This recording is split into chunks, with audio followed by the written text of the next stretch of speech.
श्रीमन्महागणाधिपतये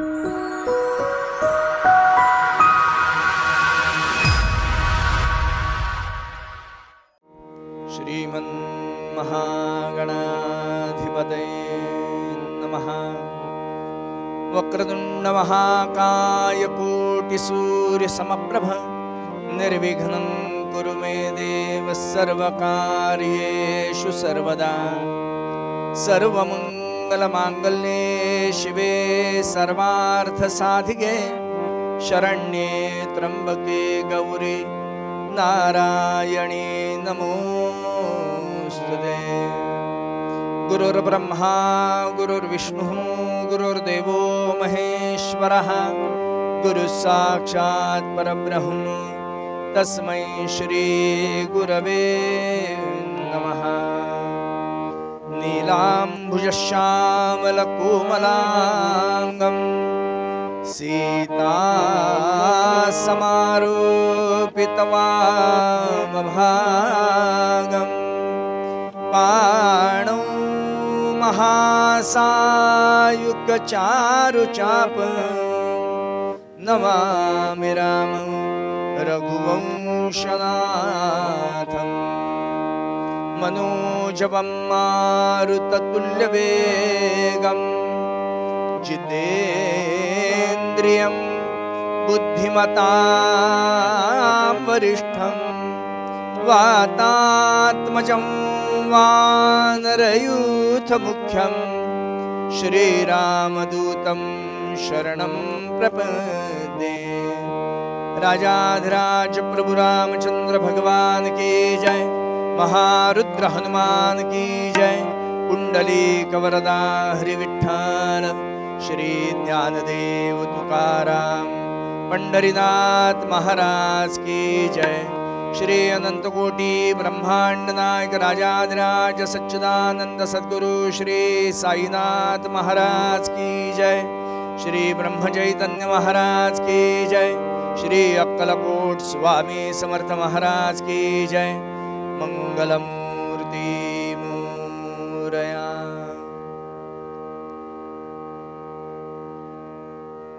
हरे जय जय राम कृष्ण हरे हरे जय जय राम कृष्ण हरे जय जय राम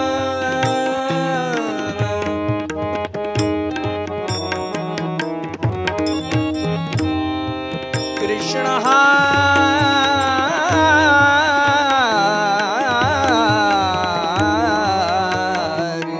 हरे जय जय राम गोवर्धन धर गोपाल दत्त गोवर्धन हर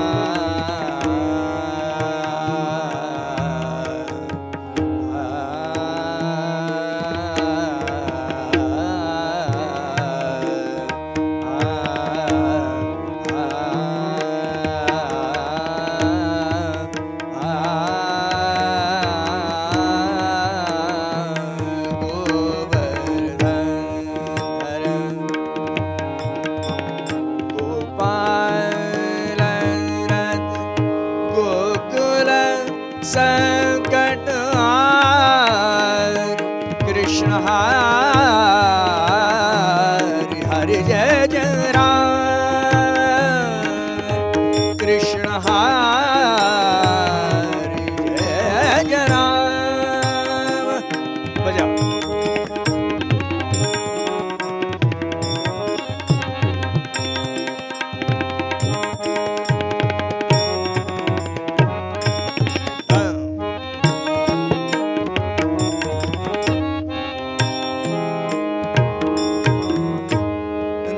नवनिरद सम सम नवनिरद सम सम सम सम नवनिरद सम सम नवनिरद सम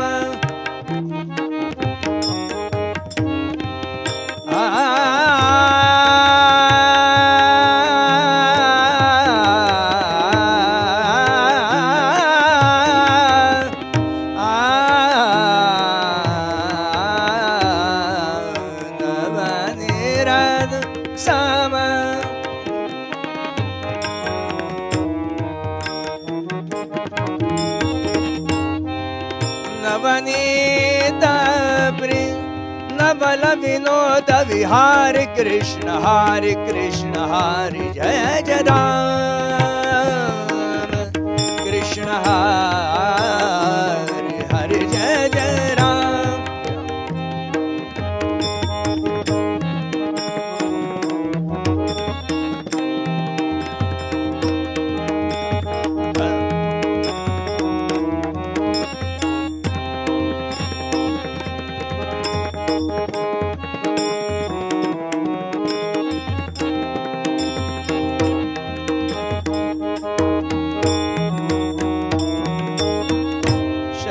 शरणागत दीना शरणागत दीना चरणिने शरणागत दीना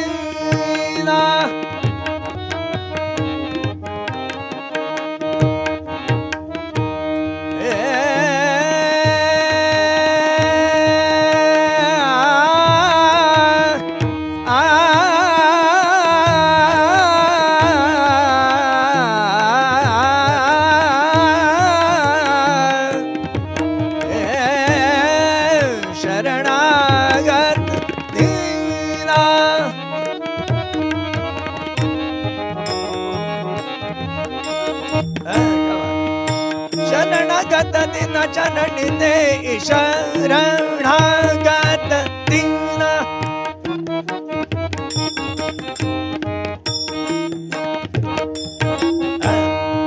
चरणिने करुणा दृष्टि निहार कृष्ण हरि हरि जय जय राम कृष्ण हरि हरि जय जय राम कृष्ण हरि जय जय राम जय जय राम सीताराम चरणी लक्ष लागो राजा राम चरणी लक्ष लागो रे राजा राम चरणी लक्ष लागो रे राजा राम चरणी लक्ष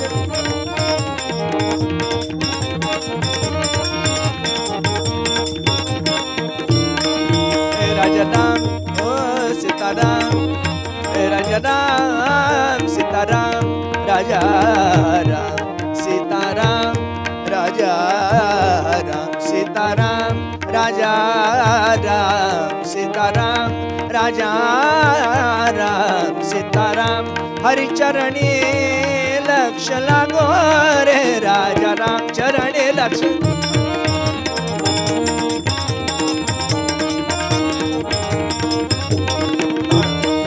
कीर्तन संगे रंगात देहवा हो कीर्तन संगे रंगात देहवा हो कीर्तन संगे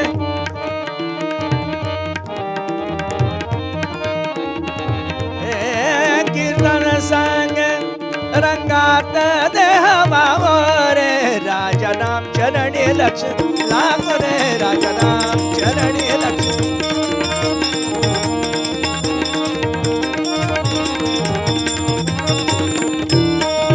स्वरूपे मनुलाविता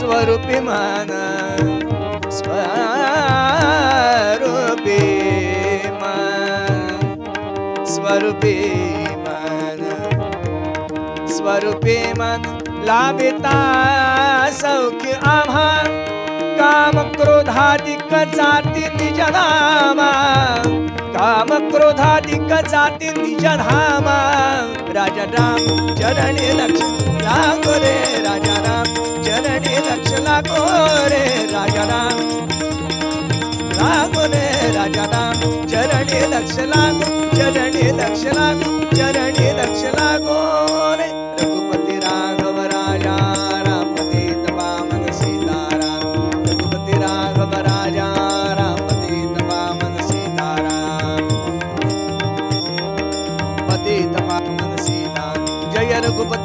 राघव राजा राम पतित पावन सीताराम जय रघुपति राघव राजा राम पतित पावन सीताराम जय जय रघुपति राघव राजा राम पतित पावन सीताराम राजाधिराज प्रभु रामचंद्र भगवान की जय महारुद्र हनुमान की जय पंढरीनाथ महाराज की जय जय जय रघुवीर समर्थ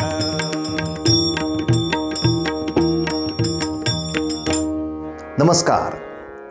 जुन्या विद्वान कीर्तनकारांच्या कीर्तनाच्या आनंदासह नवीन अनेकांना या कीर्तनाचं व्यासपीठ उपलब्ध करून देणारा एकमेव यूट्यूब चॅनल कीर्तन विश्व.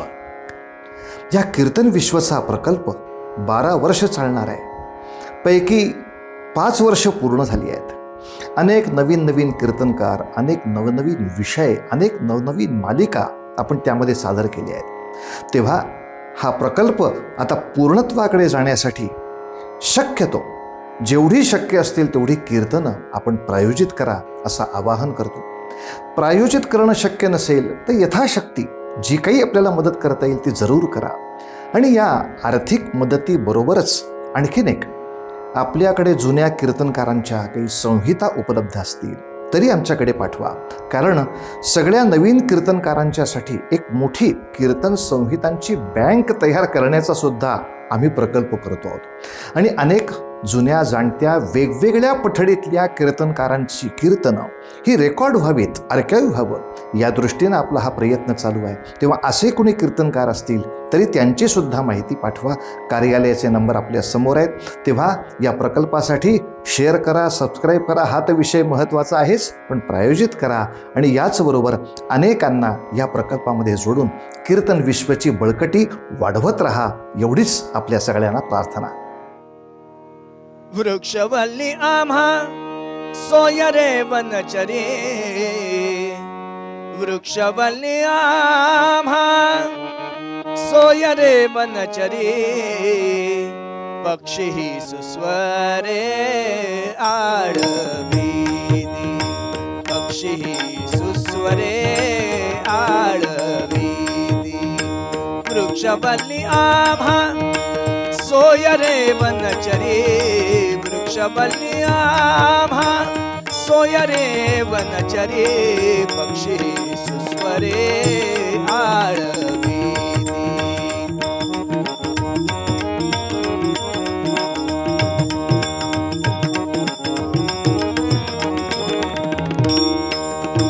येणे सुखे रुचे एकांताचा वास येणे रुचे सुखे एकांताचा वास नाही गुण दोष अंगायेत नाही गुण दोष अंगायेत अंगायेत वृक्षवल्ली आम्हा सोयरी वनचरी वृक्षवल्ली आम्हा पक्षी सुस्वरे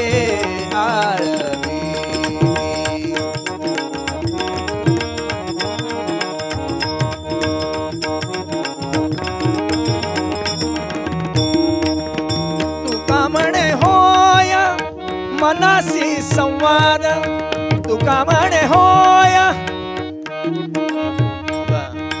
तुका म्हणे होय मनासी संवाद आपुलाची वाद आपणासे आपुलाची वाद आपणासे आपणासे वृक्षवल्ली आम्हा सोयरे वनचरे वृक्षवल्ली आम्हा सोयरी वनचरे पक्षी सुस्वरे आळवी पक्षी सुस्वरे आळवी पक्षी सुस्वरे आळवी.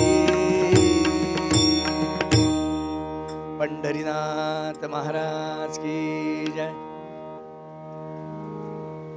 अशांत असणारा जीव शांती प्राप्त करण्यासाठी म्हणून अखंड प्रयत्नशील आहे. प्रापंचिक असू देत, पारमार्थिक असू देत, आध्यात्मिक असू देत, पण जीवाला दोन प्रकारच्या शांतीची अपेक्षा आहे. एक म्हणजे शारीरिक शांती आणि दुसरी मानसिक शांती. तसं पाहायला गेलं तर तीन प्रकारच्या शांती आहेत आमच्याकडे. आपल्या घरामध्ये असेल, देवळामध्ये देवाला अभिषेक केल्यानंतर शांती शांती शांती ही अशी म्हणायची पद्धत आहे. मग तीन तीन वेळा शांती म्हणायची काय गरज आहे? एकदा शांती म्हटली भागलं ना. पण नाही, तीन तीन वेळा शांती अपेक्षित आहे. कशासाठी? तर एक शांती शारीरिक आहे, दुसरी मानसिक आहे आणि तिसरी बुद्धीशी निगडीत आहे, प्रज्ञेशी निगडीत आहे. म्हणून शरीराला शांती आपण व्यवहारामध्ये म्हणतो की शरीराला धष्टपुष्ट करणं असं म्हणतात का नाही? धष्टपुष्ट करणं हे शरीराला शांत करणं आहे. मनाला संतुष्ट करणं हे मनाला शांत करणं आहे. आणि प्रज्ञेला शांत करणं हे शांतीला शांत करण्यासारखं आहे. अगदी याच्यातला गर्भितार्थ जरी सोडून दिला बाजूला तरी आपल्याला शांतीची अपेक्षा आहे. आपण सगळा व्यवहार करतो शांतीसाठी आणि ही शांती आपल्याला एकांतात गेल्याशिवाय प्राप्त होत नाही. म्हणजे जोपर्यंत आपण एकांतामध्ये जात नाही, लोकांतामध्ये असतो, तोपर्यंत वादविवाद संवाद या सगळ्या गोष्टी चालत असल्या कारणाने शारीरिक असेल, मानसिक असेल, बौद्धिक असेल, शांतीपासून आपण जरा दूरच असतो. मग अशी शांती आपल्याला आपल्या जीवनामध्ये आणि व्यवहारामध्ये कुठं मिळू शकते? तर ती एकांतामध्ये गेल्यानंतर. तो एकांत आपल्याला कुठं साधला जातो? तर तो निसर्गाच्या सान्निध्यामध्ये जास्तीत जास्त साधला जातो. मी कायम विचार करतो, त्या समुद्रावरती जाणारी माणसं समुद्राकडे तोंड करून बसतात, तासन तास समुद्रावर बसले असतात. काय दिसतं त्यांना देवालाच माहिती. काय फक्त समोरनं पाणी दिसतंय, समोर आकाश दिसतंय, याच्या पलीकडे काय दिसतंय त्या समुद्रावरती? पण ज्या वेळेला मी स्वतः त्याचा अनुभव घेण्याचा प्रयत्न केला की काय खरंच ही लोक तासन तास बसून करतात, तेव्हा त्या समुद्राकडे पाहिल्यानंतर वास्तवामध्ये त्याच्यामध्ये विविधता काही नाही आहे. एकसारख्याच लाटा आहेत, येत आहेत जात आहेत, येतात जात आहेत, तेच चाललंय. पण याचा परिणाम शरीराची असेल किंवा मनाची असेल, जी चलबिचल चालली आहे ती एक प्रकारे संत होण्यासाठी म्हणून त्याचा उपयोग होतो. अगदी हीच अवस्था निसर्गाच्या दुसऱ्या सान्निध्यामध्ये आपल्याला प्राप्त होते. आणि ते दुसरं सान्निध्य म्हणजे सर्व संतांनीही सांगितलंय, आमच्या वेदांनीही सांगितलंय, ते म्हणजे आपण निसर्गाच्या मध्ये सान्निध्यात जा, निसर्गाच्या सान्निध्यामध्ये रमा, वृक्षलतांच्या मध्ये जावा. या वृक्षलतांच्या मध्ये प्राप्त होणारी शांती जी तुम्हाला नवीन कार्य करण्यासाठी म्हणून उपयुक्त आहे, किंबहुना नवीन करण्यासाठी प्रोत्साहित करणारी ठरते. तुकोबांनी भगवान पंढरीनाथाचं असणारं वैविध्य रूपातलं दर्शन, विविध रूपांनी रंगाला आलेला भगवान पांडुरंग, भगवंताला अमुक एक रूप आहे असं जर म्हणावं तर भगवंताला अमुक एक रूप नाहीये, तो विविध रूपांनी नटलेला आहे. निराकार निर्गुण परमात्मा या पृथ्वी तलावरती सगुण साकार अवस्थेमध्ये आला. त्या सगुण साकार अवस्थेमध्ये आल्यानंतर सुद्धा निर्गुण निराकारामध्येच तो रमला. आणि त्या निर्गुण निराकार अवस्थेमध्ये नेण्यासाठी म्हणून जर सगळ्यात महत्वाचं कुठलं साधन उपयुक्त ठरत असेल तर तो निसर्ग आहे. निसर्ग. तुम्हाला गंमत सांगतो, आज आपल्याकडे प्रत्येक माणसाची ओळख म्हणजे त्याचा अंगठा आपण म्हणतो ना, प्रत्येकाचा अंगठ्याचा ठसा हा वेगळा आहे. वृक्षांवरती अभ्यास केल्यानंतर असं लक्षात आलं, एकच झाड आहे, त्या एका झाडाला असणारी अनंत पानं आहेत, पण प्रत्येक पानाचा असणारा ठसा भिन्न आहे. म्हणजे हे फक्त माणसाचं अंगठ्याचं झालं. जगामध्ये अशी जितकी झाडं आहेत त्या प्रत्येक झाडाच्या प्रत्येक पानाचा असणारा ठसा हा भिन्न आहे, रंग भिन्न आहे. काय मजा आहे ना. एवढ्या वृक्षलतांनी नटलेला हा संपूर्ण विश्व आहे आणि त्या संपूर्ण विश्वामध्ये प्रत्येक पानाचा रंग वेगळा आहे, प्रत्येक पानाचा असणारा ठसा वेगळा आहे. हे प्रत्येक पानासाठी निर्माण केलेलं भगवंताचं एक वेगळं दर्शन आहे, वेगळं दर्शन.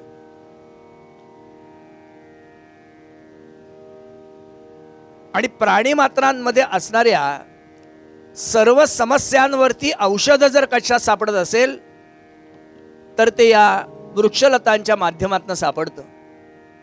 आज जेव्हा आपण वृक्षलतांचा अभ्यास करतो, म्हणजे असं म्हणताना मी अनुभव घेतला नाहीये, वाघ नावाचा प्राणी त्याच जंगलामध्ये राहतो.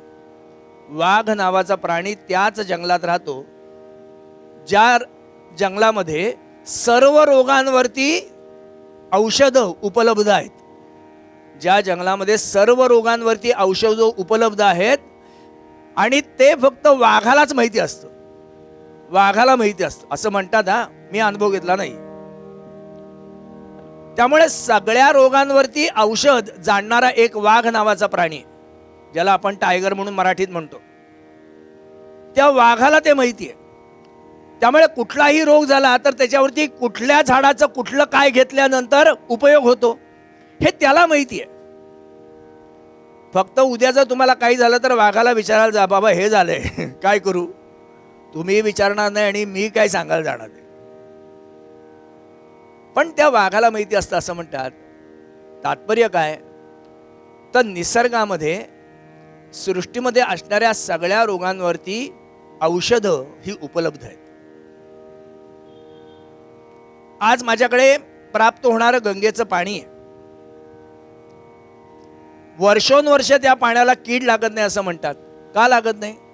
ज्या वृक्षलतांमधनं ते पाणी वाहत येतं ना, त्या वृक्षलतांमध्ये असणाऱ्या वनस्पतीतनं निघणारे जे रस आहेत त्या रसांना घेऊन ते पाणी येत असल्या कारणाने वर्षोनवर्ष ते पाणी आहे तसं राहतं. असा आजपर्यंतचा इतिहास आहे. तुकोबांनी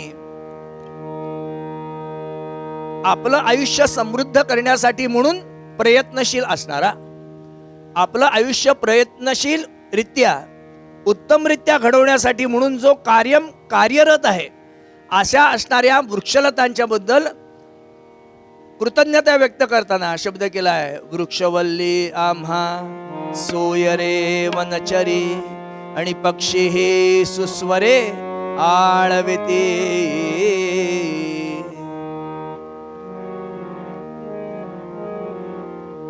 एक काळ असा होता वृक्षलतांच्याकडे पाहण्याचा, अगदी खाद्यपदार्थांच्या पासून असेल, वल्कलांच्या पासून असेल, शस्त्रांपासून असेल, भांड्या कुंड्यांपासून असेल, सरपणापासून असेल, थंडी वाऱ्यापासून म्हटलं ऊब प्राप्त करून देण्यासाठी असेल, या सर्व गोष्टींच्या मध्ये वृक्षलतांचा विचार केला गेलाय.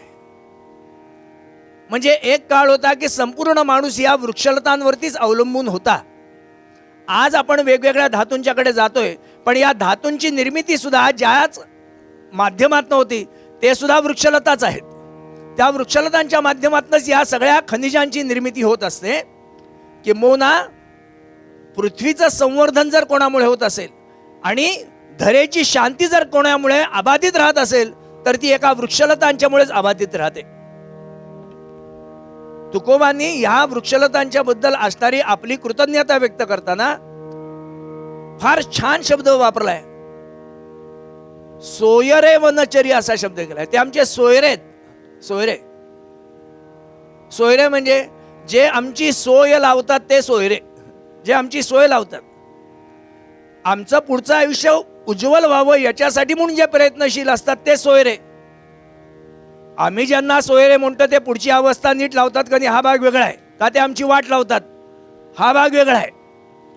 पण खरे सोयरे तुकोबांनी ज्या अभंगामध्ये आपल्याशी संवाद केला आहे ते सोयरे कोण आहेत? तर या वृक्षलतांच्या बद्दल तुकोबांनी त्यांना सोयरे हा शब्द वापरलाय. का? ज्ञानराज मौलींनी संतांच्या बद्दल उद्गार करताना फार छान शब्द केला. संत ही या पृथ्वीतलावरती सोयरे आहेत आणि त्यांना उपमा देत असताना ज्ञानराज मौलींचे शब्द आहे, का खांडा वया घाव घाली, का लावणी उत्तम ही केली. महाराज म्हणतात कोणी त्या झाडाची खांडणी केली म्हणजे त्याची तुकडे केले किंवा त्याच्यावरती शस्त्र चालवली, वेदना झाली त्याला, किंवा कोणी त्या झाडाची लावणी केली, झाड असा कुठलाही विचार न करता यांनी माझी संवर्धन केलं आणि यांनी मला संपवलं हा विचार न करता सर्वांना एकसारखी सावली देण्यासाठी म्हणून कायम कार्यरत असणारा वृक्ष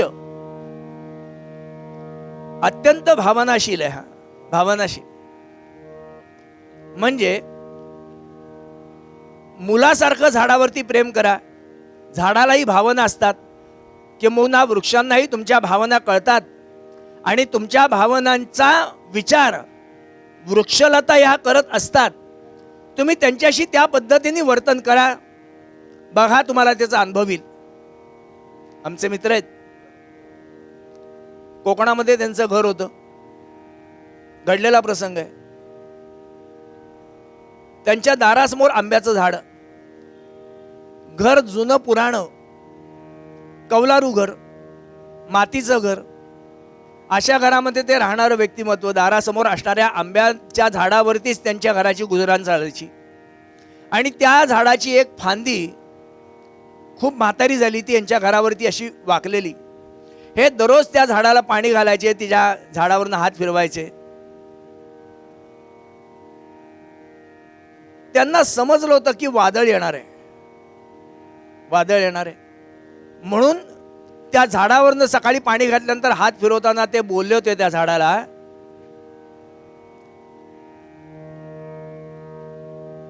माझ्या दारावरती तुझी एक फांदी आली, हा रात्री जर वादळ आलं आणि ती फांदी जर घरावरती पडली ना तर माझं घर म्हटलं बेचिराख होणार आहे, तेव्हा तेवढी फांदी माझ्या घरावरती पाडू नकोस हा, असं त्यांनी त्या झाडाला सांगितलं.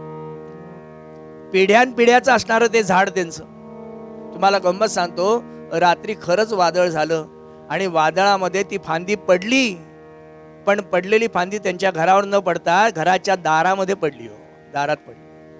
आता आपण याला कोइन्सिडन्स म्हणून आपण म्हणू, हा, पण त्यांची भावना त्या झाडाशी इतकी एकनिष्ठ होती की त्याचा परिणाम खरंच त्यांचा शब्द त्या झाडाने ऐकला असेल. वृक्ष एक मानसिक शांती प्राप्त करून देण्यासाठी म्हणून फार मोलाचं कार्य करतात. त्रिविध तापाने पोळलेला जीव जर ह्या वृक्षलतांच्या छायेमध्ये आला तर वृक्षलतांच्या छायेमध्ये प्राप्त होणारी आत्मिक शांती, मानसिक शांती, शारीरिक शांती तुमच्या नुसत्या देहालाच प्राप्त करून देते असं नाही, तुमच्या मनाला शांत करते असं नाही, तर ती शांती वातावरणामध्ये सुद्धा पसरवण्यासाठी म्हणून त्याचा मोठा उपयोग होतो. म्हणून तुकोबांनी अशा वृक्षलतांच्या बद्दल कृतज्ञता व्यक्त करताना शब्द केला, वृक्षवल्ली आम्हा सोयरे वनचरे आणि पक्षी सुस्वरे आळविते. आजचे दुर्दैव असं आहे, हा विषय सांगायचा कारण आज दुर्दैवाने वृक्षलतांची स्वतःच्या फायद्यासाठी म्हणून बेसुमार वृक्षतोड होतीये. याचा परिणाम जंगलावरती अवलंबून असणारे प्राणी मात्र आज त्यांना त्या जंगलामध्ये खाद्य न मिळत असल्या कारणाने मानवी वस्तीमध्ये शिरायला लागलेत आणि मानवी वस्तीमध्ये आपलं खाद्य शोधण्याचा प्रयत्न करतायत. साहजिक आहे, त्यांची घरं जर तुम्ही लुबाडलीत तर तुमची घरं उद्या लुबाडणारच आहेत. बरं, त्यांच्यासाठी दुसरी व्यवस्था केल्यानंतर तुम्ही ती लुबाडलीत तर मान्य आहेत, पण त्यांच्यासाठी कुठलीच व्यवस्था नाही आहे म्हटल्यानंतर त्यांनी जायचं कुठं, त्यांनी पोटं भरायची कुठं.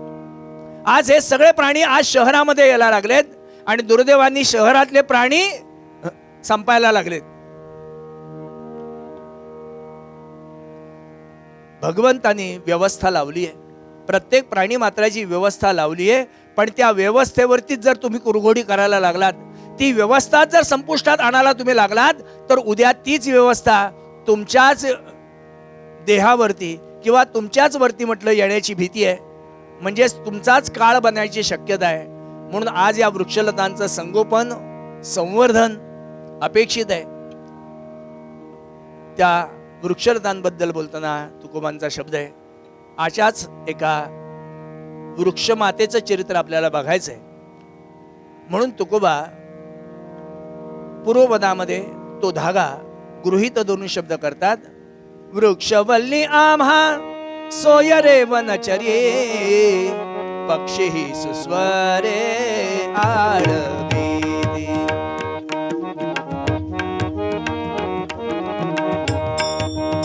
वृक्षवल्ली आम्हा सोय रे वनचर्ये, वृक्षवल्ली आम्हा सोय रे वनचर्ये, पक्षी सुस्वरे आळवीती.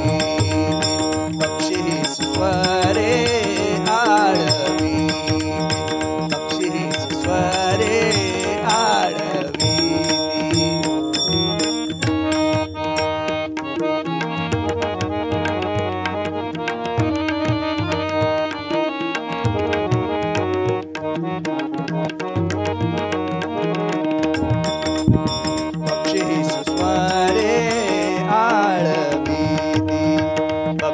सुस्वरे आळवीती, आळवीती, आळवीती.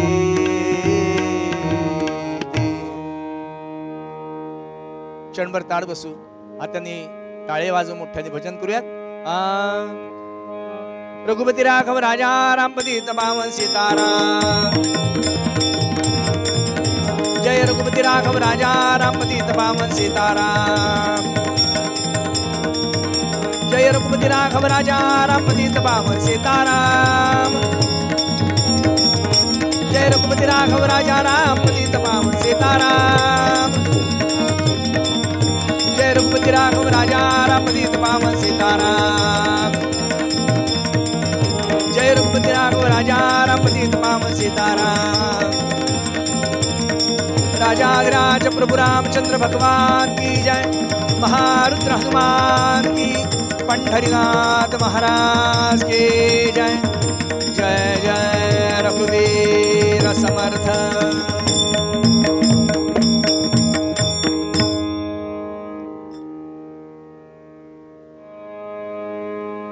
घरातली परिस्थिती विचारात घेता चिक्करंगय्या आज शेतात जावं का न जावं याच विचारात आहे. आपल्या पत्नीची अवस्था चिक्करंगा बघतोय. मी शेतात जाऊ ना? हो हो, तुम्ही नक्की जावा. इतर सगळेजण आहेत ना घरात? नाही, पण तुझी अवस्था पाहता हे बघा, तुम्ही निश्चिंतपणे जा. असं म्हणून विजयम्मा चिक्करंगांना सांगतीये आणि चिक्करंगय्या शेतामध्ये जात आहेत.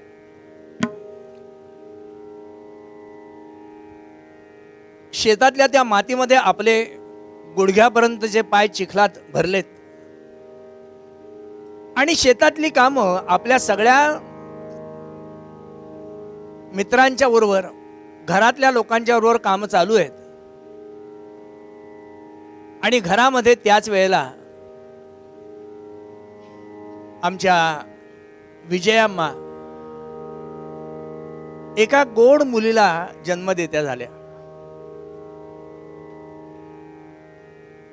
पावसाळ्यासारखे दिवस असावेत, जुलै महिना आहे आणि 1911 साली या पृथ्वी तलावरती एका मुलीने जन्म घेतला. बातमी तशीच्या तशी शेतामध्ये धावत धावत जाणाऱ्या घरातल्या एका मोठं कुटुंब आहे गरीब, पण तरी कुटुंब मोठं आहे. त्यामुळे घरातल्या एका व्यक्तीने धावत धावत शेतात जाऊन सांगावं आणि जोरात ओरडून सांगितलं. का? घरामध्ये जन्माला आलेल्या 6 अपत्यांमधलं हे एक अपत्य आहे. 6 अपत्य, त्याच्यातलं एक अपत्य. आणि गंमत म्हणजे ती सुद्धा मुलगी झाली, आणि मुलगी झाली म्हणून आनंद झाला, ही त्याच्या पुढची मजा आहे. वास्तविक पाहता गरीबाच्या घरामध्ये मुलगी जन्माला येणं म्हणजे अजून एक दुःखाचा डोंगर वाढवून घेण्यासारखं आहे.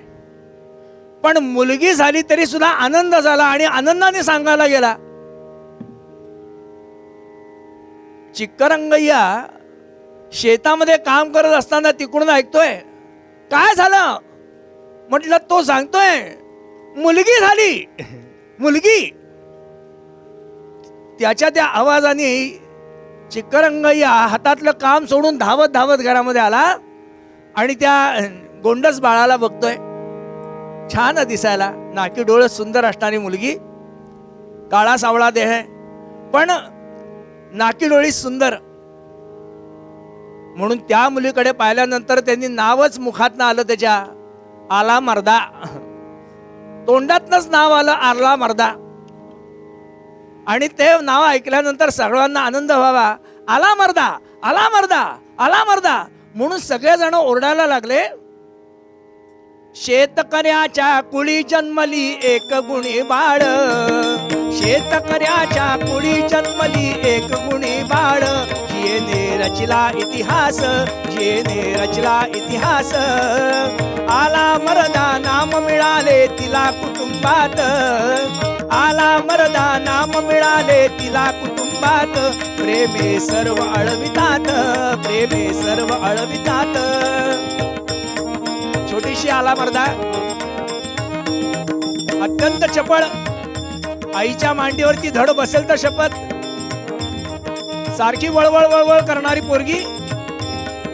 जन्माला आल्यानंतर महिना, 2 महिने, 3 महिने म्हणा, काय असतं त्या मुलाला, पण तरी सुद्धा आईच्या मांडीवरती बसायची नाही. हातांनी धरल्यानंतर सुद्धा मांडीवरती घसरायची. हो, 3-4 महिन्याची आला मर्दा घरच्यांना सोडो की बळो करून सोडायची. सगळेजण झोपले की ही उठून बसायची, सगळेजण जागे असायचे तेव्हा ही झोपलेली असायची.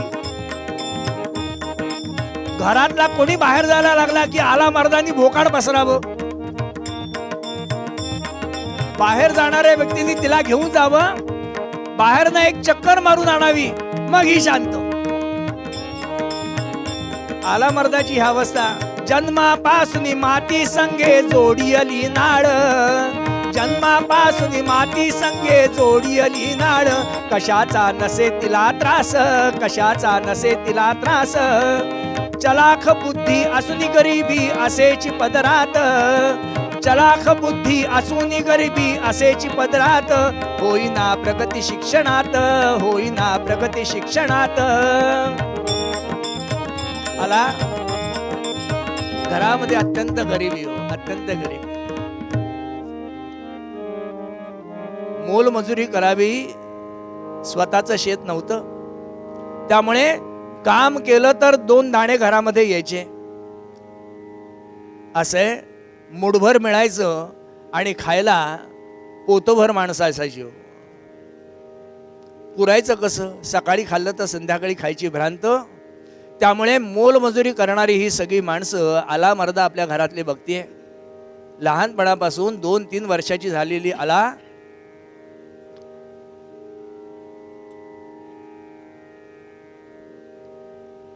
दोन 2-2.5 वर्षाची झालेली आपल्या वडिलांबरोबर आईबरोबर शेतामध्ये जाती. हो, मातीशीच तिची नाळ लागली आहे. परिणाम, आई वडील काम करायचे, शेताच्या बांधावरती म्हणा तिथं बसलेली मुलगी आपल्या घरातले सगळी लोक काम करताना बघायची. आणि आपल्या प्रयत्नाला जेवढं शक्य असेल, आपल्याला जेवढं शक्य असेल तेवढं म्हटलं आई वडिलांना मदत करण्यासाठी 3 वर्षाची आला पुढे जायची. बांधावरती पडलेली काट्या कुटकं असतील त्याची छोटीशी मोळी बांधावी, आपल्या डोक्यावरती घ्यावी, आई वडिलांकडे धावत धावत जावं, बाबा बाबा हे तुमच्यासाठी आणलंय. आईला सांगावं, आई अगं तुला हे शेतात लावायचं ना म्हणून आणलंय. हा 5-1 वर्षाची झालेली आला, कोणाचं हे तिकडं नेऊन द्या, कोणाचं सामान तिकडं घेऊन या. एक प्रकारचं कुलीचं काम करते, कुलीचं, की ज्याच्यामधनं म्हटलं 4 दाणे मिळायचे, 4 पैसे मिळायचे आणि घरातल्या 4 गोष्टी त्याच्यातनं व्यवस्थित चालायच्या. आपल्या आई वडिलांच्या श्रमांना थोडासा हातभार. ही अक्कल आलाला वयाच्या 4थ्या-5व्या वर्षी, 4थ्या-5व्या वर्षी, अत्यंत चलाख बुद्धीची आमची आला. पण दुर्दैवाने शिक्षण घेण्यासाठी पैसा नाही ना. तिच्या मैत्रिणी, आजूबाजूच्या घरातनं असणाऱ्या तिच्या मैत्रिणी, ज्यांच्याबरोबरची बागडायची, खेळायची, नाचायची, पण आपली दप्तर पाठीला घेऊन मुली जेव्हा जायच्या त्यावेळेला त्यांच्यासमोर आला, बरोबरीच्या मुली मैत्रिणी शिक्षण घेण्यासी जाती, बरोबरीच्या मुली मैत्रिणी शिक्षण घेण्यासी जाती, आला मात्रची डोईवरती भार वाहुनी यादमती. आपल्या बरोबरीच्या मैत्रिणी शाळेमध्ये शिकायला जात आहेत, शिकायची खूप हौस, बर शिक्षण घेण्याची तिची मानसिकता पण आहे, पण घेणार कसं ना. शाळेमध्ये जाण्यासाठी जो पैसा लागतो, पुस्तकं घेण्यासाठी जे पैसे लागतात, याची वानवा आहे घरात. त्यामुळे आलाला हे सगळं दिसत असताना आई वडिलांसमोर म्हणायचं कसं, मला शाळेत जायचं म्हणू शकायची नाही का. घरामध्ये 2 घास खायला सकाळी मिळाले तर संध्याकाळी मिळत नाही, माझ्या शिक्षणावरती कुठून पैसे देणार ते. म्हणून आला आपली इच्छा मारायची. हो, बरोबरीच्या मुली मैत्रिणी शिक्षण घेण्यासी जाती, आला मात्रची डोईवरती भार वाहुनी यादमती, कष्ट उपसुनी दमुनी जाता माता आला जवळ करी. दिवसभरी शेतामध्ये काम असेल, घरचं काम असेल, दारचं काम असेल, दमायची हो बिचारी. संध्याकाळी 5-6 वर्षाच्या मुलीच्या अंगात ताकद किती असायची ती, पण एवढं सगळं काम करून दमलेली आला. ज्या वेळेला आई बघायची, त्या भुरभुर भुरभुर उडणारे केस, पर्कल पोलक्यातली असणारी मुलगी घामानी निथळताना ज्या वेळेला आई बघायची, पण तरी सुद्धा चेहऱ्यावरचा आनंद, चेहऱ्यावरचं हास्य कधी तिचं कमी झालं नाही. दमली आहे, भागली आहे असं तिच्या चेहऱ्यावरती कधी दिसायचं नाही. पण त्या मुलीकडे पाहिल्यानंतर आईला मात्र वाईट वाटायचं. कष्ट उपसुनी दमुनी जाता माला आला जवळ करी, घाम टिपोनी पदराने मग घास प्रेमाचे दोचारी. करावं काय. आला बेटा इकडे ये. काय आई, तिकडं अम्मा म्हणायची पद्धत आहे. पटकन पोरीला पुढं घ्यावं, आपल्या पदराने तिला टिपावं आणि जे काही 4 गोष्टी शिजवलेल्या असतील त्याचे 4 घास या मुलीला चारावेत, भरवावेत आपल्या हाताने. आणि आला सुद्धा आईच्या हातचे ते प्रेमाचे 2 घास खावेत आणि आईच्या कुशीतच लुडकावी. हो, आईच्या कुशीत. अत्यंत भावनाशील असणारी आमची आला. नाही म्हणाला 8 वर्षाची झाली आहे आणि 8 वर्षाची झालेली आला बंगळूर पासून जवळ असणाऱ्या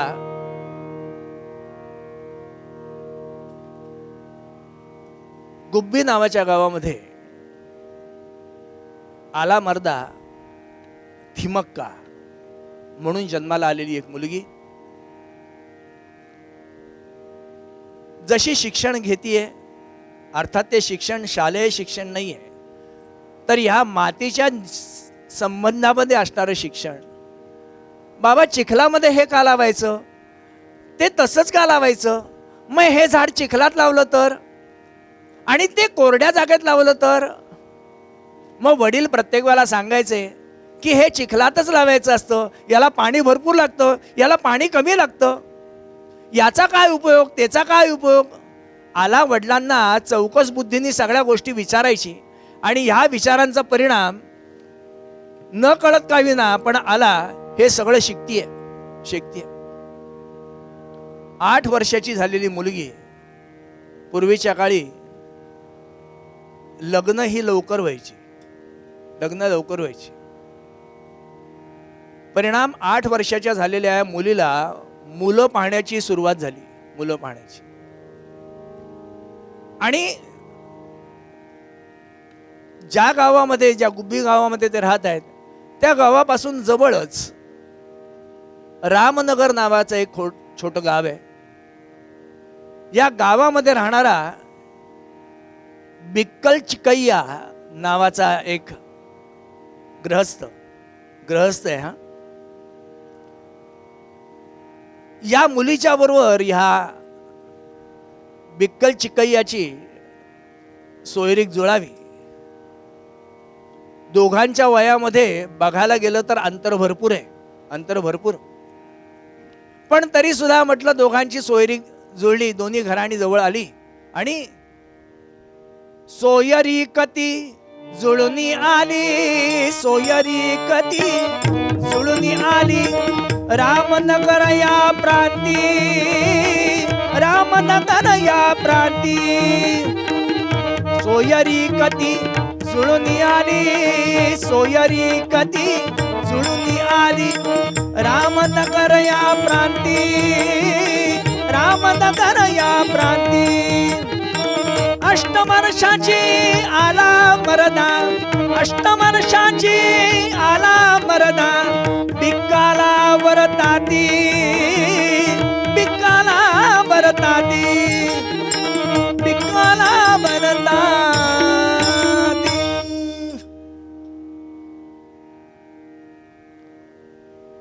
गंमत अशी, गरीब घरातनं मुलगी उठली, म्हटलं एखादा श्रीमंताच्या घरात जाऊन पडेल आणि तिथं जरा 4 दिवस सुखाचे काढेल.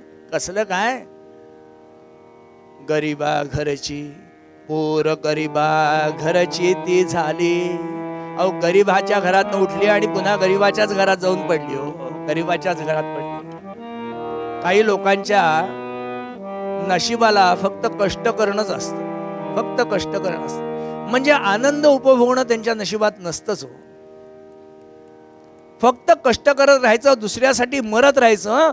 पण आनंद उपभोगाची वेळ येते त्यावेळेला मात्र आपण जग सोडून जावं, अशी अवस्था बऱ्याच लोकांच्या नशिबात आला. अगदी त्याच पद्धतीने गरिबाच्या घरातनं उठली आणि पुन्हा गरिबाच्याच घरात जाऊन पडली. बरं, त्या घरामध्ये, याही घरामध्ये जसं 25-30 लोकांचं कुटुंब, तसं तिकडेही 25-30 लोकांचं कुटुंब. आणि त्या कुटुंबामध्ये लग्न करून आलेली 8-10 वर्षाची मुलगी. काय माहितीये त्या मुलीला चालायचं कसं, बोलायचं कसं, घरात कसं वावरायचं, दारात कसं वावरायचं, याचं संपूर्ण घरातनं मिळालेलं शिक्षण आला आज बिक्कालांच्या घरामध्ये, चिकैयांच्या घरामध्ये तिला अडचण येत नाहीये. परिणाम, गृहकृत्याची दक्ष राहुनी, गृहकृत्याची दक्ष राहुनी. सुलक्षणी ती झाली, सुलक्षणी ती झाली. 8-10 वर्षाची असणारी ही कोळी पोळ म्हणता म्हणता म्हणता लग्नाला महिना, 2 महिने, 4 महिने, 8 महिने, वर्ष, 2 वर्ष करता करता वर्षावरतीच वर्ष चालली आहेत. गरिबीची ढोरं उपसतायत. कामाचा रगाडा म्हटलं आलाच्या मागे लागलाय. अशा ह्याच्यामध्ये आलाचे यजमानही शेतकरीच, त्यांनाही वृक्षलतांची आवड, शेतीची आवड, वेगवेगळ्या प्रयोग करावेत. या झाडावरती, त्या झाडावरती वेगवेगळे प्रयोग करण्यामध्ये चिकैयांची सुद्धा प्रसिद्धी होती. त्यामुळे आपल्या नवऱ्याला मदत करता करता नकळत त्या झाडांच्या बरोबर आला सुद्धा नवऱ्याबरोबर सामील झाली. घरचं सगळं बघायचं आणि त्या शेतीमध्ये रमावं. पण सगळं जरी झालं तरी घरच्यांनी मात्र नाकं मुरडावीत. का? लग्न होऊन सुद्धा 12 वर्ष झाली, पण घरात कधी पाळणा हल्ला नाही. एवढी वर्ष झाली पण अजून घरात पाळणा हलत नाही. म्हणून घरची मंडळी चिकय्याला काही न बोलता या पोरीला बोलायची. हो, 2 तपते लोटले विवाहाना, 2 तपते लोटले विवाहाना, 2 तपते लोटले विवाहाना, अपत्याचे सुख नसे नशिबाना, अपत्याचे सुख नसे नशिबाना. घरामध्ये 1 नाही 2 नाही 25 वर्ष ओलांडली हो, पण घरात काही पाळणा हलत नाही. आजूबाजूची लोक बोलायला लागली. चिकय्याच्या घरच्यांना लोक म्हणायची, अहो पोरगी लग्न करून आणली, जरा बघून करायची. अहो म्हटलं, जिची कू सुचवत नाही असली वांझोटी कशाला घरात आणली? लोक बोलायची. हो, आजूबाजूच्या घरामध्ये चाललेल्या कार्यक्रमांना चिकय्यांच्या घरचे सगळे जायचे, पण आलाला मात्र तिथं परवानगी नसायची. का? कुठल्याही कार्यक्रमाला वांझोटीने येणं हे बरोबर नाही ना,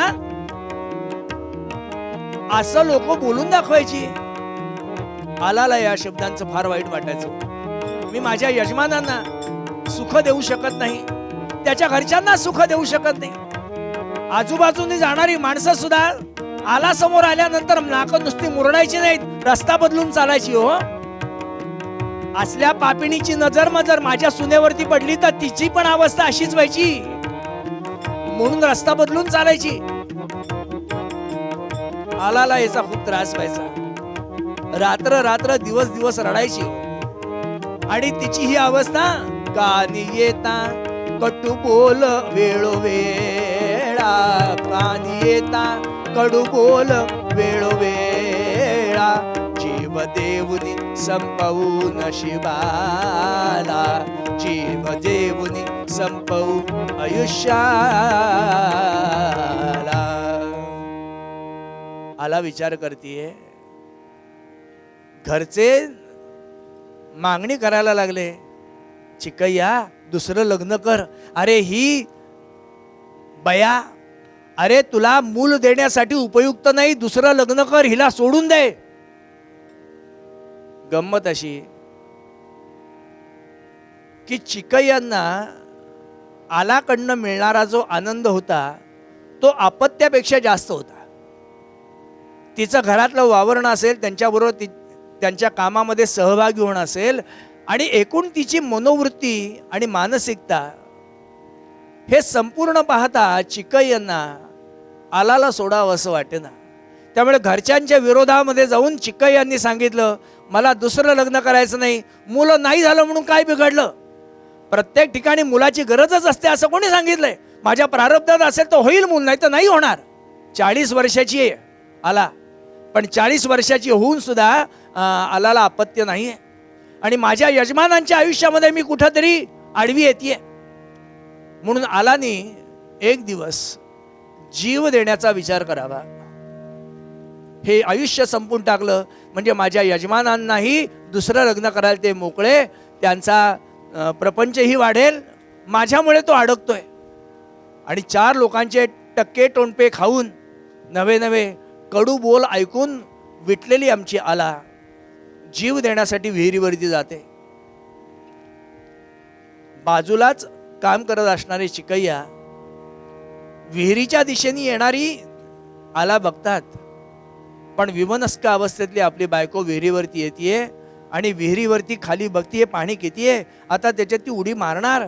चिकय्यांच्या लक्षात आलं की आपली बायको इथं जीव द्यायला आली आहे. तिकडूनच ओरडले जोरात, आला आला म्हणून धावत आलेले चिकय्या तिचा हात धरतात आणि मागे खडतात. काय करतीयस?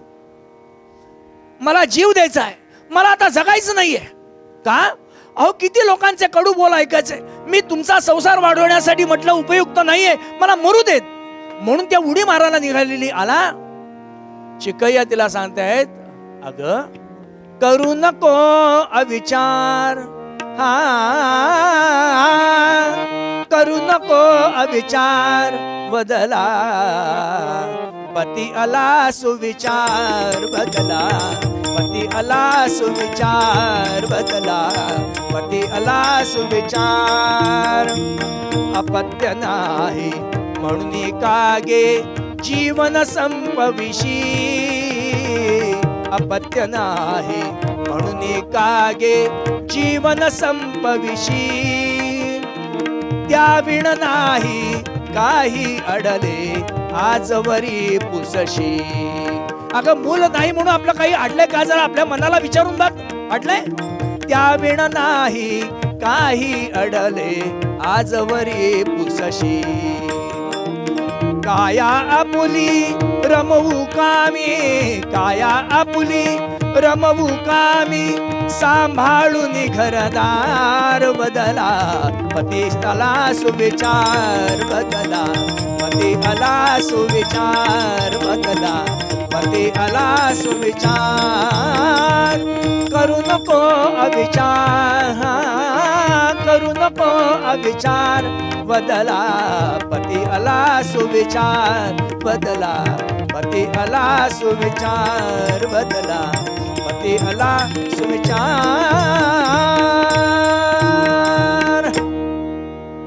आलाला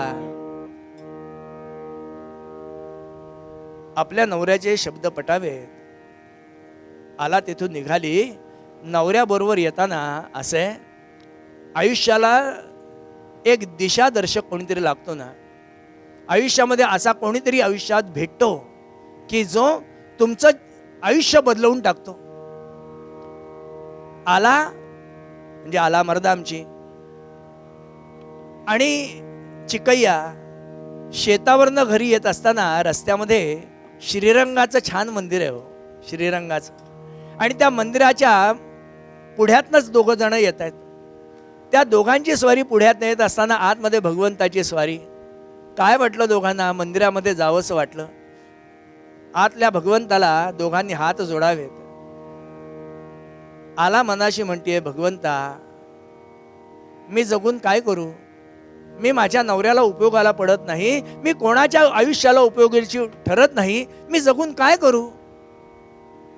आणि नवरा जणू काही भगवंताला सांगतोय, भगवंता आम्हाला दिशा दाखव, आमचं भावी आयुष्य उज्ज्वल करण्यासाठी काहीतरी दिशा दाखव, असं भगवंतानी म्हणावं. दोघांची स्वारी तिथून घरी येते. येत असताना ऊन मी म्हणते, तापलेलं शरीर, तापलेली जमीन, ओकणारा तो सूर्य, आग ओकणारा सूर्य, शरीराची लाही लाही होतीये. अशा ह्याच्यामध्ये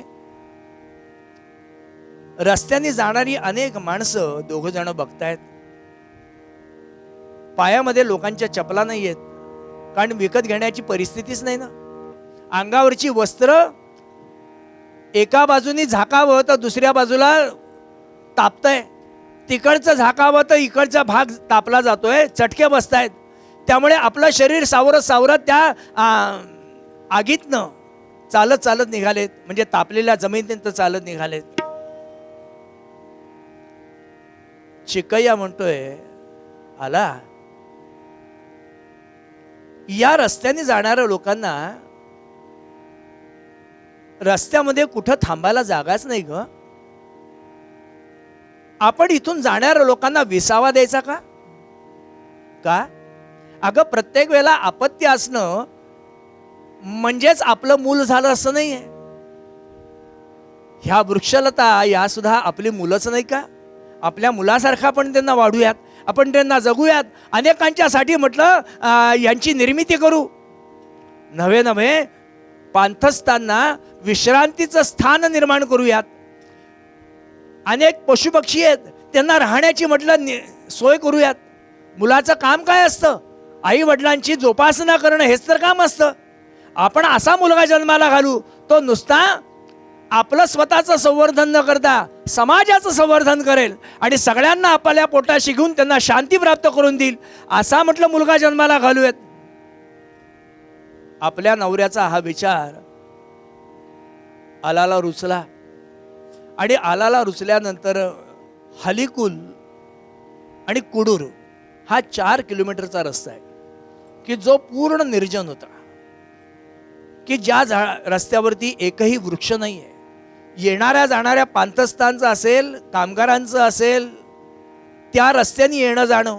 ऊन मी म्हणते अशा ह्याच्यामध्ये लोकांच्या देहाची लाही लाही होताना या दोघांनी बघावी आणि आलाने ठरवलं, बास या पुढचं आपलं ध्येय वृक्षनिर्मिती.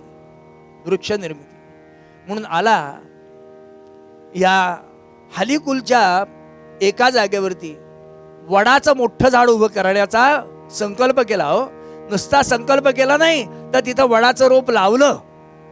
वडाचं रोप लावावं, त्याला पाणी घालावं, आलानी घरी यावं, दररोज जावं, त्याला पाणी घालावं. ते झाड हळूहळू मोठं होतंय. पण गंमत सांगू का, ते झाड जसं जसं मोठं होतंय ना तसं आलानी पाणी घालावं, घरी यावं आणि दुसऱ्या दिवशी जाऊन बघावं तर झाड उद्ध्वस्त झालेलं असायचं. झाड उद्ध्वस्त का? झाड उद्ध्वस्त आहे तर त्याचं कारण आलानी तिथं जावं, पाणी घातल्यानंतर घरी आलं तर इतर पक्ष्यांनी यावं, इतर प्राण्यांनी तिथं यावं, जनावरांनी यावं, त्या झाडाची पानं खुरडून टाकावीत, झाड उपटून टाकावं. पूर्वी जनावरं करत होती, आता माणसातलं जनावर करतं. जनावरांच्याकडनं होणारा हा सगळा त्रास पाहता आला विचार करतीये काय करावं, या झाडांना वाचवण्यासाठी काय करावं. म्हणून खांद्यावरती वाहुनी पाणी वृक्षा वाढविती, खांद्यावरती वाहुनी पाणी वृक्षा वाढविती. जनावरे ती येऊनी सारी उद्ध्वस्तची करते, जनावरे ते येऊनी सारी उद्ध्वस्तची करते. दुःखित आला कसे मी जगवू विचारी आरमती, दुःखित आला कसे मी जगवू विचारी आरमती. कुंपण उभवी काठ्यांचे मग वृक्षा जगवेते, कुंपण उभवी काठ्यांचे मग वृक्षा जगवेते. आलानी त्या वृक्षांच्या भोवती काठ्यांचं कुंपण उभं केलं. आता वृक्ष जगायला लागली. नाही म्हणाला रस्त्यावरती उभी केलेली झाडं. पाणी घालायचं कसं? नवरा बायकोनी या 4 किलोमीटरच्या रस्त्यावरती एका रांगेत सगळी झाडं उभी केली. अर्थात ही एका दिवसाचं काम नाही आहे. दरवर्षी 10-12 झाडं लावावीत आणि त्या झाडांचं संवर्धन करण्यासाठी या नवरा बायकोनी खांद्यावरती 4-4 किलोमीटर पाण्याचे हांडे म्हणा किंवा 4-4 किलोमीटर पाणी वाहून द्यावं, झाडांना पाणी घालावं. नुसतं तिथं घालू नये तर आजूबाजूच्या तलावातनं म्हणा, कोणाच्या घरातनं म्हणा, पाणी घ्यावं, या झाडांना घालावं. लोक येड्यात काढायची, वेडं म्हणायची, यांना वेड लागलंय, झाडांना पाणी घालतायत, झाडं लावतायत म्हणून. पण जसं जसं वर्ष जावं, 2 वर्ष जावी, 3 वर्ष जावी, झाडं मोठी दिसायला लागली. त्या झाडांना आता पाणी घालायची गरज लागत नाहीये असं पाहिल्यानंतर पुढची 15 झाडं लावण्यासाठी म्हणून नवरा बायकोनी प्रयत्न करावेत. तुम्हाला सांगतो 4 किलोमीटरचा हा संपूर्ण रस्ता नवरा बायकोनी खांद्यावरती पाणी वाहून वाहून वाहून झाडं जगवली. आपल्या मुलांच्या सारखी नवे नवे आपलं मुलगाच आहे असं समजून त्या झाडांची जोपासना करावी. आजही आपण त्या रस्त्यावरती गेलात तर ह्या रस्त्यावरती या आलामर्दानी उभी केलेली झाडं एका रांगेत उभी केली आहेत म्हणून तिला नाव पडलं सालूमर्दा. सालूमर्दा, सालूमर्दा थिबक्का म्हणजे सालूमर्दा या शब्दाचाच अर्थ आहे एका रांगेत लावलेली झाडं. सालूमर्दा या शब्दाचा अर्थ एका रांगेत लावलेली झाडं. हा 4 किलोमीटरचा रस्ता जवळजवळ 384 झाडं आलामर्दा आणि चिकैया या दोघांनी लावावीत. तिच्या आयुष्यामध्ये आलामर्दानी 8000 झाडं लावली. 8000 झाडं.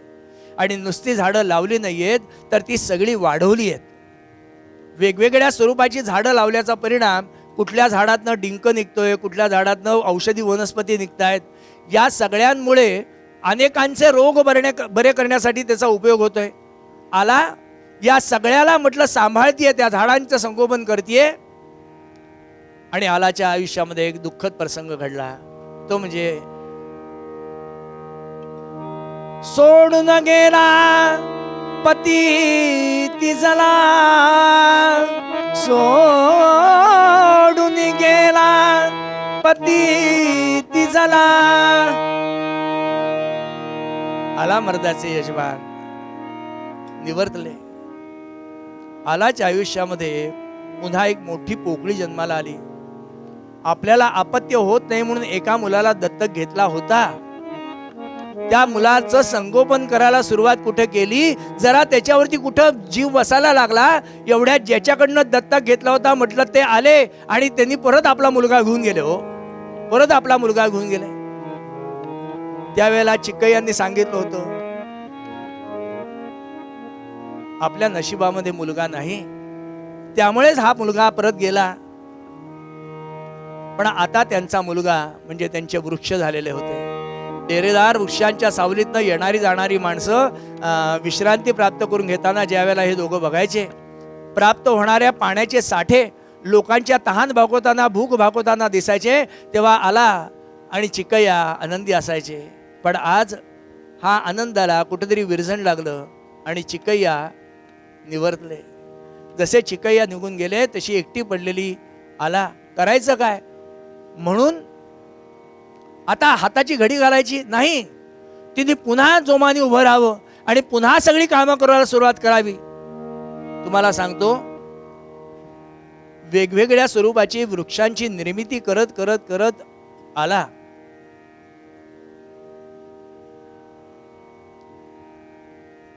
इतकी मोठी झाली, इतकी मोठी झाली की त्या आलानी म्हणजे आमच्या सालू मर्दा थिमक्कांनी लोकांच्या समोर वृक्षांच्या संगोपनाचा एक अभ्यास ठेवला. जो अभ्यास आज अमेरिकेमध्ये शाळेमध्ये शिकवला जातो. परदेशामध्ये अमेरिकेत थिमक्कास रिसोर्सेस ऑफ एन्व्हायरमेंट एज्युकेशन या नावाने एक संस्था चालवली जाते आणि त्या संस्थेमध्ये झाडांवरती होणारी वेगवेगळी एक्सपेरिमेंट जी आलानी जन्माला घातलेली आहेत, म्हणजे सालू मर्दांनी जन्माला घातली आहेत, ती आज तिथं शिकवली जातात.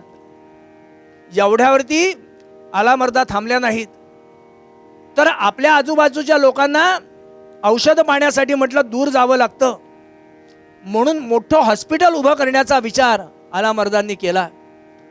इन्स्टिट्यूट स्थापन केली. अनेकांना अन्न पाण्याला लावावं, या वृक्षलतांची जोपासना करण्यासाठी मोठमोठी आंदोलनं झाली. वृक्षलता वाचवण्यासाठी म्हणून त्याच्यामध्ये त्यांनी सहभागी व्हावं. आज आला मर्दा 112 वर्षाच्या आहेत. 112 वर्षाच्या असणाऱ्या सालू मर्दा, ज्यांना 2019 साली भारताचा सर्वात मोठा पुरस्कार पद्मश्री पुरस्कार प्रदान करण्यात आला.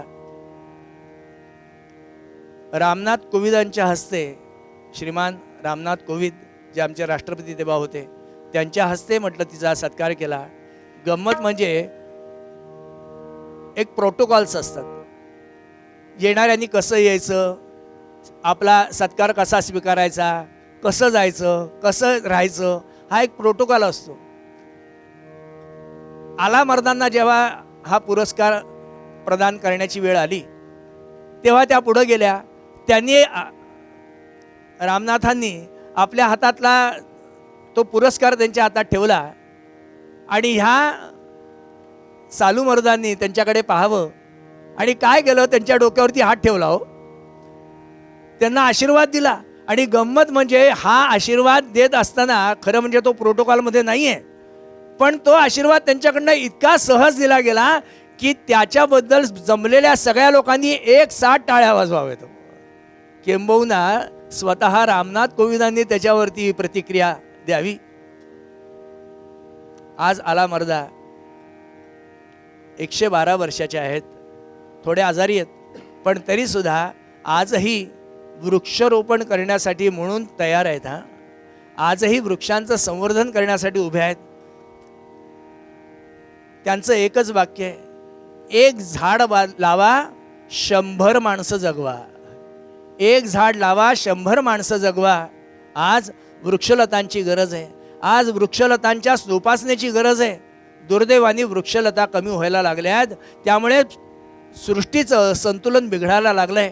म्हणून प्रत्येकाने आयुष्यात एक तरी झाड लावा. एक तरी झाड लावा. नुसतं लावू नका, तर ते संगोपन करा, त्याला वाढवा आणि 100 माणसं जगवा. हे सालू मरुदा थिमक्कांचं वाक्य आहे. आजही त्याच्यासाठी त्या कार्यरत आहेत. आजही आपण जर पाहिलं किंवा नेटवरती म्हणा, कशावरती सर्च करा, आजही आलामर्दा तुम्हाला तेवढ्याच प्रसन्न दिसतील. वृक्षलतांची सेवा म्हणजे भगवंताची सेवा. आपत्य सेवा म्हणजे वृक्षलतांना आपत्य मानून त्यांची केलेली सेवा म्हणजे एक प्रकारची भगवत सेवा आहे. लक्षात ठेवा, तुकोबांना अपेक्षित असणारा हा विचार आपल्या आयुष्यामध्ये कार्यरत करण्यासाठी म्हणून प्रवृत्त झालेल्या आलामर्दा जीवनामध्ये खचून न जाता आलेल्या प्रसंगांना तोंड देत देत, आता सगळ्याच गोष्टी स्पष्ट सांगता येत नाहीत म्हणून, पण आयुष्यात आलेल्या सगळ्या गोष्टींना तोंड देत देत इथपर्यंत आल्या आहेत. पण आजही या वृक्षांच्या बद्दल अत्यंत प्रीती राखून आहेत. आज आलामर्दा फाउंडेशननी खूप मोठं कार्य करायला हातात घेतलं आहे. मोठी हॉस्पिटल उभं केली आहेत.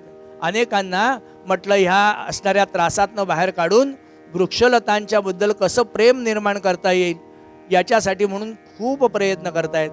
तेव्हा असं एक अद्वितीय आजचं चरित्र आपल्यासमोर ठेवलं. तुकोबांना ज्या सगळे सोयऱ्यांच्या बद्दल शब्द करायचा आहे, हे खरे सोयरे आहेत. तुमचं आमचं आयुष्य उज्ज्वल करण्यासाठी आपलं आयुष्य पणाला लावणारी ही वृक्षलता वेळ प्रसंगी उन्हातानामध्ये तापतात, पण तुम्हा आम्हाला सावली देण्यासाठी म्हणून म्हटलं कार्यरत राहतात. अशा असणाऱ्या निरपेक्ष भावनेनी जो निसर्ग तुमचं जीवन उज्ज्वल करतोय, त्या सगळ्या सोयऱ्यांच्या बद्दल तुकोबा शब्द करतात. वृक्षवल्ली आम्हा सोयरे वनचरी, पक्षीही सुस्वरे आळविती. असो, आत्मिक शांती, मानसिक शांती, बौद्धिक शांती ज्या वृक्षाच्या सान्निध्यात गेल्यानंतर प्राप्त होते आणि जिथं गेल्यानंतर आपुलाची वाद आपणाशी, आपणच आपल्याशी संवाद करतोय, आपण आपल्याशी भांडतोय, आपल्यातला हा वादविवाद संपवून एक शांतीप्रद जीवन जगण्यासाठी म्हणून या वृक्षलतांचं संवर्धन व्हावं अशी अपेक्षा व्यक्त करून या कीर्तन विश्वच्या माध्यमातून आपल्या सर्वांच्या घराघरामध्ये हा संदेश आम्ही पोचवतोय. आपल्याला शक्य असेल तर एक झाड लावा. कीर्तन विश्व वेगवेगळे विषय घेऊन आपल्यापर्यंत येतंय. या विषयांच्या मार्फत आपल्याला एखादी प्रेरणा देण्याचा प्रयत्न करते. ती प्रेरणा आत्मसात करावी आणि ती कार्यरत करावी, जेणेकरून सुजलाम सुफलाम मलयज शीतलाम सस्यश्यामलाम मातरम असा पुन्हा हे विश्व साकार होईल. कीर्तन विश्वच्या ह्या उपक्रमाला आपण इतरांच्याही पर्यंत पोचवा. आपणही त्याचा आनंद घ्या.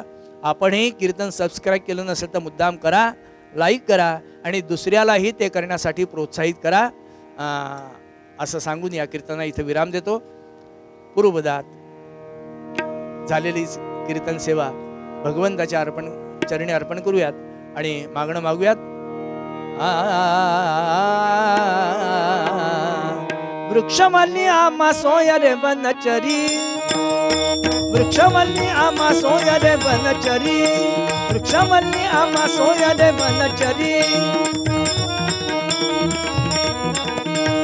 वृक्षवल्ली आम्हा सोय रे वनचरी, पक्षी सुस्वरे आळविती, पक्षी सुस्वरे आळविती, वृक्षवल्ली आम्हा सोय रे वनचरी, वृक्षवल्ली आम्हा सोय रे वनचरी, वृक्षवल्ली आम्हा सोय रे वनचरी. हे चिदान दे गाव देवा तुझा विसरण व्हावा, विसरण व्हावा तुझा विसरण व्हावा. हेची माझे सर्व जोडी, माझे सर्व जोडी हेची माझे सर्व नलगे मुक्ती धन संपदा संत संग देई सदा तुका म्हणे गर्भवासी सुखे घालावे आम्हासी सुखे घालावे आम्हासी हेची दान दे गाडी तुझा विसरण व्हावा तुझा विसरण व्हावा तुझा विसरण पुंडलिक वरदा हरी विठ्ठल श्री ज्ञानदेव तुकाराम पंढरीनाथ महाराज की जय मंगलमूर्ती मोरया. हे कीर्तन आपल्याला कसं वाटलं आपला अभिप्राय जरूर कळवा. हे कीर्तन लाईक करा, शेअर करा. अधिकाधिक लोकांपर्यंत ही कीर्तनाची परंपरा पोहोचण्यासाठी आम्हाला सहकार्य करा. कीर्तन विश्व हे यूट्यूब चॅनल गेली 4 वर्ष अव्याहतपणे सुरू आहे. आपल्या सर्वांच्या मदतीनं सहकार्यानं कीर्तन विश्व यूट्यूब चॅनल अधिकाधिक लोकांपर्यंत पोहोचत आहे, लोकप्रिय होत आहे. मी आपल्या सगळ्यांना विनंती करतो की आपल्या क्षमतेप्रमाणे आपण प्रत्येकानं किमान एक तरी कीर्तन प्रायोजित करा. 61 साजरी करत असताना, 75 साजरी करत असताना, घरात नवीन बाळाचा जन्म झालाय, बारसं झालंय, कुठल्या तरी निमित्तानं कुलदेवताचे आशीर्वाद आपल्याला प्राप्त व्हावे अशा वेगवेगळ्या निमित्तानं एक तरी कीर्तन प्रायोजित करा आणि या कीर्तन विश्व प्रकल्पाला सहकार्य करा. हे एक ईश्वरी कार्य आहे. आपण सगळ्यांनी याच्यामध्ये सहभागी व्हावं आणि या परंपरेचं जतन करावं, संरक्षण करावं आणि संवर्धन करावं अशी मी आपल्या सगळ्यांना विनम्र प्रार्थना घेतो.